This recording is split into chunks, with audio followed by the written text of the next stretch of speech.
What's up YouTube's Card Boss here, back with another video where we talk about cards, money, investing, and today we're going back in a full circle to discuss the 1990 Marvel Universe Impel.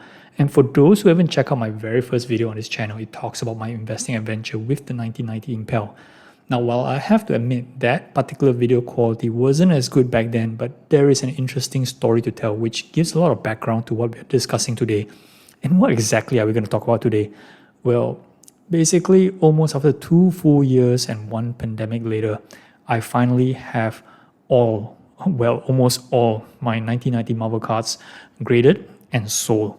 Almost all is because there were some late pickups, all the way back from early 2021 that didn't make it to PSA due to the shutdown, increase in prices, and also the falling prices of Marvel cards in general. So today, I'm going to present the final financial numbers of my 1990 Marvel Impel endeavor and to share with you how I did, what learnings that I received, and the ultimate question, would I ever do it again? Let's go. Alright, let's go quickly into the numbers here. In summary, after sifting through thousands of cards, buying and selling complete sets and lots, the final tally is as follows. In total, there were 95 cards graded all by PSA, 16 cards received a PSA Gem Mint 10, 48 got a PSA 9, and the rest 31 cards were either PSA 8 or worse. What that meant was I had a gem rate of 16.8% and a Mint 9 rate of slightly above 50%. To me, the gem rate is above the average of what I would expect from the 1990 Impel set given how tough the graders are on corners and centering, but I'm a bit disappointed on that almost a third of my submissions didn't even get a PSA 9 or better. My normal rate for Mint 9 and above is generally about like 80 to 85%. So in this case, I'm roughly about like 15 cards short in total. Now let's drill on the cost base of these cards. Now bear in mind that the cost base of these singles has been adjusted to take into account all the other raw cards that previously sold, whether was it through lots or complete sets. And the final number worked out to be $1,043.85 or an average about $11 a card. Now you might go on to think, now wait a sec, isn't 1990 Marvel Impel cards only like $1, maybe $2 today? Well, that's today. And during the peak madness in 2021, like take for example the Cosmic Spider-Man, which is card number 30, was selling easily for between $20 to $50 raw, depending on the centering. Stan Lee himself, right, was going for about $50 to $60, but today it's just a few dollars, and that tells you the magnitude of how much this set has come down from its peak prices. But if you find an average price of $11 is crazy, wait till I tell you how much I spent on grading. Right, $1,966.04 on an average of $20.70 per card. This average price was mixed across 5, maybe 6 submissions, including an express order for $50 a card during the initial bull run.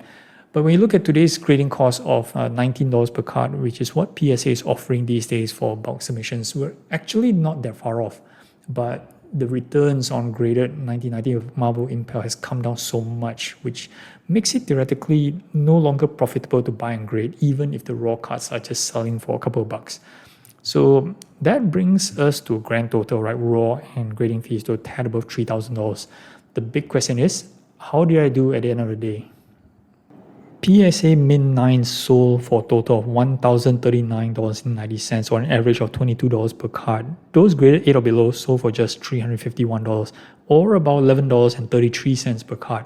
And finally, the Gem 10s, 16 PSA 10s sold for $2,515.28 or $157.21 per card. Okay, wow, $157 average on a raw cost base of roughly $11 plus $21 grading fees equate to close to 5x and 17% gem rate if you're actually following the math. Sign me up, anytime. But before you guys get too excited, let's break it down a bit further. Out of those 16 Gem 10s, 7 of them were sold in 2023 for a total sales of just $399 on an average of $57 per card. Hence, based on today's numbers, you're looking at best 2x multiple on your investment, which is only given that you get a 17% gem rate, you probably might want to put your money somewhere else. But in totality, I profited close to $900 for roughly this 2-year endeavor. Didn't really have to do much aside from selling these cards and to do some logistics, as all cards were sold through PWCC or Probstein 123. So I didn't need to worry about individual shipping, to move these 95 different cards. So what's the learning that I got out of this?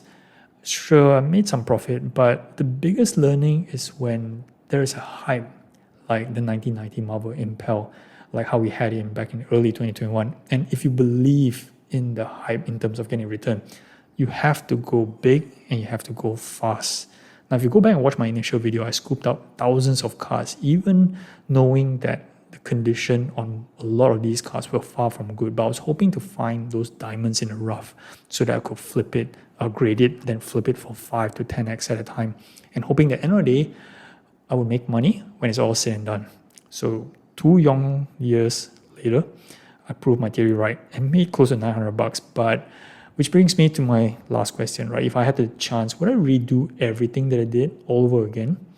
Well, $900 is nice, but the amount of time that went into buying, filtering, turning everything back around, it's not a job that everyone can enjoy. For me, it kind of gave me the opportunity to tighten my eye, so to speak. And because I do grade to sell a lot, the training did kind of help me to be a bit more proficient and efficient overall as well.